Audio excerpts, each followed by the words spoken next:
¿Cuál es tu nombre? Julio Vecchioni, ¿En qué año naciste? en 1944. ¿Tenías una ideología política en esa época? No, estaba recién nacido. ¿Cómo te llegó la noticia del comienzo de la dictadura del 76? Bueno, antes de eso, hay que empezar. En 1946, la primera dictadura militar fue del general Ramírez, con el cual lo sucedió el general Farrell y después Perón. Perón es producto de un alzamiento militar en contra del presidente Castillo, que en ese momento estaba. Año 46. Bueno, después vinieron otros alzamientos militares, antes del 76. Contra Frondizi, después contra Ilia, presidentes todos elegidos por el pueblo. Y luego viene el 76. El 76 fue un alzamiento militar patrocinado por la guerrilla de izquierda del ERP y de izquierda peronista de Montoneros. Eran tantos los desastres que hacían en busca de una patria socialista que ellos querían gobernar, o sea, no eran democráticos. Se formaban en Cuba, se formaban en Libia y trataban por todos los medios de llegar al poder. Llegaron al poder en el 73 con Cámpora. Cámpora abrió las cárceles donde estaban ellos metidos adentro, juzgados por la Cámara Federal. Y bueno, y ahí volvieron a la guerra, o sea, volvieron a matar. ¿Cuál fue el primer suceso que te hizo darte cuenta de que estabas en una dictadura? El que estaba en una dictadura, el primer suceso fue cuando Videla, que era el jefe de la Junta, o sea, la Junta Militar estaba formada por 3 jefes militares: Marina, Ejército y Aeronáutica. En el momento en que se hace el Mundial del 78, yo me di cuenta que estaba en una dictadura militar cuando Videla quiso apropiarse del triunfo del Mundial para legitimar su falta de legitimidad, digamos, en el gobierno. ¿Tuviste algún conocido que fue desaparecido? No tuve ningún conocido. ¿Estuviste cerca de algún evento parecido? No. ¿Esta dictadura afectó directa o indirectamente a tu trabajo? No. ¿Tenés hijos? Sí. ¿Qué edad tenían en la dictadura? Teníamos 2 hijos. Okay. María Laura, chiquita, y un bebé, Leandro. ¿Tomabas alguna precaución con respecto a su cotidianidad? Sí, totalmente la precaución, porque se vivía una época de inseguridad política. Tan es así que cuando atentaron contra el general Sánchez, jefe del primer cuerpo de ejército en Santa Fe, murieron varias personas alrededor, un diariero, una persona que vendía verduras y demás, que no tenían nada que ver. Igualmente, cuando murió Rucci, 17 o 27 tiros le pusieron a Rucci, y muchos de esos tiros fueron a parar a gente que pasaba. ¿Cuál es tu pensamiento en la actualidad respecto a lo sucedido en el 76? Bueno, el pensamiento es que los montoneros que quedaron, digamos, están encaramados en el gobierno kirchnerista.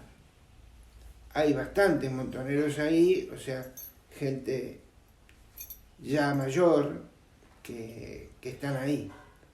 Vaca Narvaja, por ejemplo, los hijos de Vaca Narvaja, es decir, la idea de la patria peronista de izquierda no murió en la Argentina. El kirchnerismo la reflotó. ¿Cómo percibías a la figura del desaparecido en ese momento? Nosotros teníamos, yo compraba La Nación todos los días y ahí figuraban acontecimientos violentos. Entonces uno se enteraba de que había algo atrás, pero no de todo lo que había atrás. Lo que había atrás se transparentó con la función de dos personas fundamentales que fueron Luis Guiñazú, Magdalena, y Ernesto Sábato, que hicieron el nunca más cuando se juzgó a las juntas en el gobierno de Alfonsín. En ese momento uno tomó conciencia de que había 8.000 personas que habían desaparecido. Después apareció, con la ayuda de Berbisky, el número de 30.000. No hubo 30.000. Los que están desaparecidos son 8.000. Ojo, hubiera sido uno, hubiera sido lo mismo. No hablemos de la ética de esa cifra. No tiene ética, pero sí hay que recalcarlo. No fueron 30.000, sino 8.000, las que figuran en el nunca más. ¿Cuál es tu nombre? Héctor Fernández. ¿En qué año naciste? 1956. ¿Tenías una ideología política en esa época? No muy clara porque era muy joven. Yo en el año 76 tenía 20 años y en esa época las expectativas eran otras. La gente no estaba tan politizada. En esa época, a la edad de nosotros y un poco antes todavía, ya estábamos pensando, algunos en la facultad, otros en conseguir un buen trabajo, tratando de forjarnos un futuro, una familia, una casa, tratando de progresar. Entonces era una época absolutamente distinta de lo que es ahora, no estaba todo tan politizado. Así que, ideología, sí, bueno, yo siempre fui una persona de la ideología del trabajo, la familia, las buenas costumbres, el respeto, que eso sí cambió mucho. Ahora no se tiene respeto por nada. No se tiene respeto por la bandera, por el himno, el día del árbol, el día el día del trabajo sí, porque eso es otra cosa. Pero básicamente había mucho más respeto. Había vergüenza. O sea, yo cuando era muchacho, si vos estabas haciendo, no sé, algo malo, no sé, tirar un papel en el suelo. Si había una persona mayor y nos estaba mirando, nosotros teníamos vergüenza. ¿Me entendés? Uh-huh. Eso es básicamente lo que cambió. Así que mi ideología sí era la ideología del trabajo, del futuro, de tratar de forjarnos un bienestar para nosotros. Uh-huh. ¿Cómo te llegó la noticia del comienzo de la dictadura del 76? Bueno, yo estaba en la escuela, pero como nosotros ya veníamos, imagínense que en el año, creo, 66, yo tenía 10 años y ya vino el general Onganía derrocándolo a Ilia. Entonces, nosotros, jóvenes, estábamos casi acostumbrados a tener un presidente militar o un presidente que se adueñara del poder. Así que la noticia sí, la recibí como una cosa más, pero no olvidemos nunca la edad que se tenía. La gente no estaba tan politizada, eso tiene mucho que ver. ¿Cuál fue el primer suceso que te hizo darte cuenta de que estabas en una dictadura? No, suceso o no suceso, no es que yo me di cuenta de que estaba en una dictadura. Estaba en un gobierno que tomaron los militares. ¿No? Yo te repito, o sea, yo venía del año 66 cuando sube Onganía y ahí no nos llamaba la atención eso. No era algo demasiado anormal para el pensamiento de un muchacho de entre 15 y 20 años de esa época, ¿no? ¿Tuviste algún conocido que fue desaparecido? No. ¿Estuviste cerca de algún evento parecido? No, bueno, en esa época era común ver camionetas militares o policías que te pararan. Sí, me han parado por la calle algunas veces. Siempre me trataron con respeto, y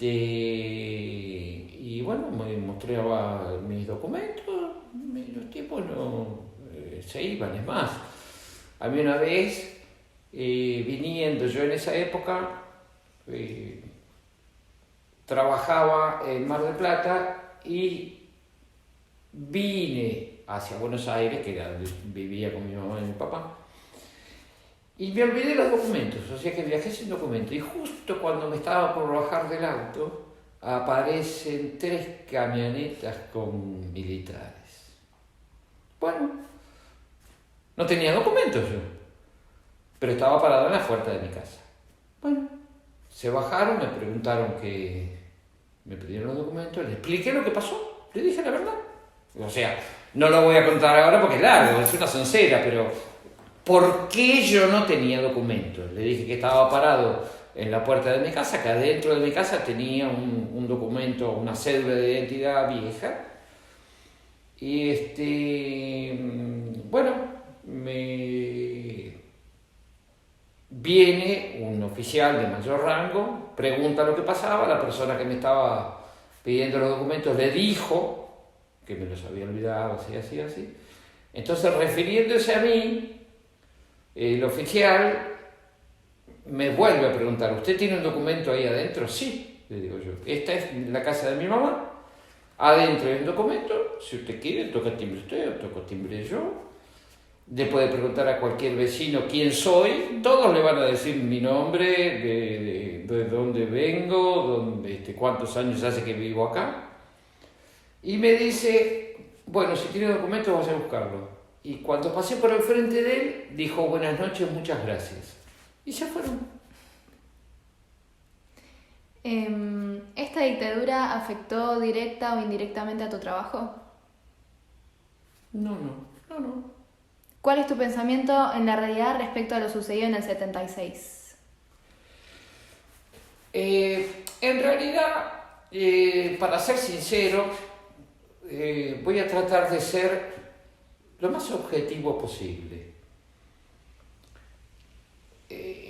Yo reniego un poco de cuando se habla del tema de la dictadura, no porque no lo haya sido, fue una dictadura.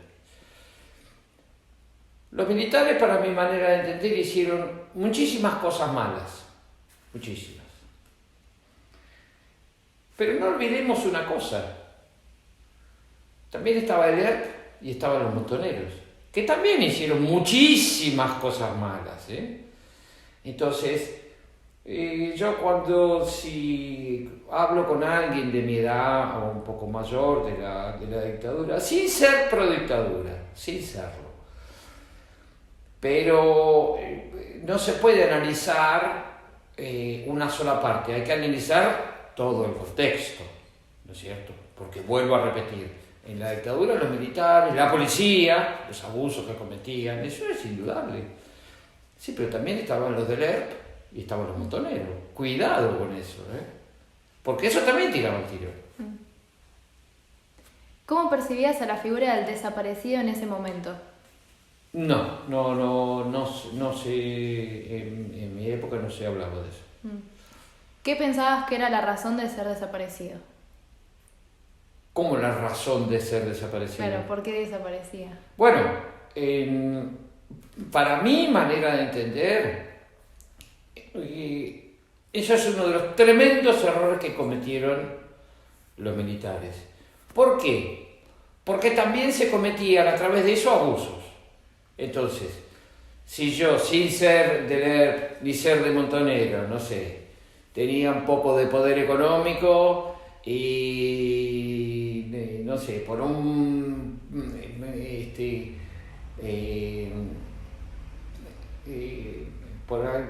por algún motivo yo le tenía una bronca suprema a alguien, por lo que sea. Sí, bueno, yo pagaba y ese tipo aparecía en una zanja.